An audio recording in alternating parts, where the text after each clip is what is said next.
ओम शांति। सुनते हैं आज प्यारे बाबा ने क्या कहा। बाबा आज कहते हैं, देखो बच्चे, बाबा वतन में आप बच्चों के गीत गा रहा है। वाह मेरे बच्चे वाह। क्या आप बच्चे भी अपने भाग्य के वाह अपने बाप के लिए इसी तरह के गीत गाते हो? बाबा पूछते हैं कि आप भी अपने भाग्य और बाप के लिए इस तरह के गीत गाते हो? यह समय आप बच्चों के लिए बहुत बहुत अमूल्य है और सदा कल्याणकारी भी है।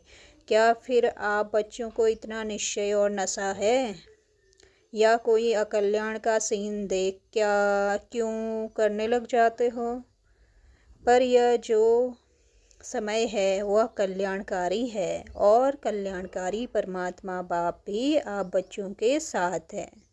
बाबा कहते हैं यह जो समय है वह है ही कल्याणकारी, क्योंकि कल्याणकारी परमात्मा बाप हम बच्चों के साथ है। इसलिए किसी भी बात में एक सेकंड के लिए भी अकल्याण हो नहीं सकता, चाहे प्रेजेंट में कुछ भी दिखे। परंतु आप बच्चों को यह पता है कि वह जानी जाननहार त्रिकालदर्शी परमपिता परमात्मा बाप हमारे साथ है।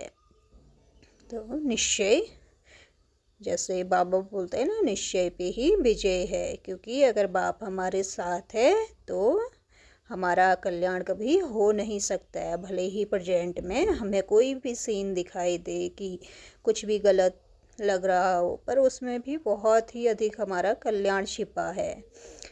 चाहे कोई सीन अभी, बाबा कहते हैं, चाहे कोई सीन अभी अकल्याण का दिख भी रहा हो, परंतु इसमें भी हमारा कल्याण समाया हुआ है। यह जान खुशी में हमेशा नाचते रहो और साथ ही बाप की श्रीमत प्रमाण अपना हर सेकंड व्यतीत करो। यानी हमें बाबा की श्रीमत प्रमाण ही अपना हर सेकंड व्यतीत करना चाहिए। विजय आप बच्चों की ही है। बाबा कहते हैं विजय आप बच्चों की ही है।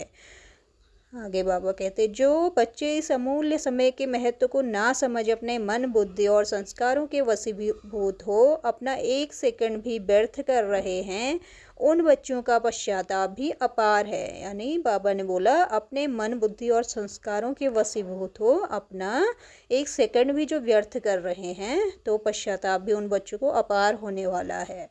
तो इसलिए बाबा बार बार एक ही बात कह रहा है कि बच्चे श्रीमद् प्रमाणचल अपना एक एक सेकंड सफल करो।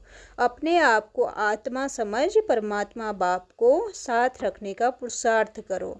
देखो बाबा ने क्या कहा कि अपने को आत्मा समझ परमात्मा बाप को साथ रखने का पुरुषार्थ करो, यानी जो है हमारा कंबाइंड स्वरूप। बस और कुछ नहीं करना, केवल अटेंशन दे दृढ़तापूर्वक स्वयं को ऊंच स्वमान में स्थित कर बाप की याद में मगन रहने का पुरुषार्थ करना है।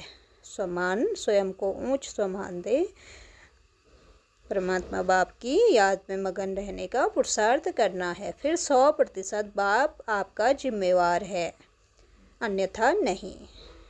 तो देखो आज बाबा ने क्या कहा कि ड्रामा का हर सीन, जो यह समय है, यहाँ पे हर बात में तुम्हारा कल्याण छिपा हुआ है। भले ही प्रेजेंट टाइम में तुम्हें कुछ ऐसा दिख रहा है जिसमें तुम्हें लग रहा है कि ये क्या हो रहा है, क्यों हो रहा है, पर क्या क्यों में जाने के बजाय हर सीन में कल्याण छिपा है, यह निश्चय रखो। क्योंकि बाबा हमारे साथ है। सदा यह याद रखना है कि बाबा सदा हमारे साथ हैं। तो जहाँ बाप साथ है तो वहाँ विजय हुई पड़ी है, वहाँ पे कोई भी अकल्याण हो नहीं सकता है, क्योंकि वह जानी जाननहार है, वो त्रिकालदर्शी है। तो अगर हम किसी भी चीज़ पे निश्चय अगर नहीं रख पाते, अगर हमें एक ही बात का भी निश्चय हो गया कि चाहे जो भी सीन चल रहा है, हर सीन में बाबा हमारे साथ है, तो हमारा अकल्याण कभी हो नहीं सकता है। बस आप उसकी याद में डूबे रहो और विजय हमारी हुई ही पड़ी है। ओम शांति।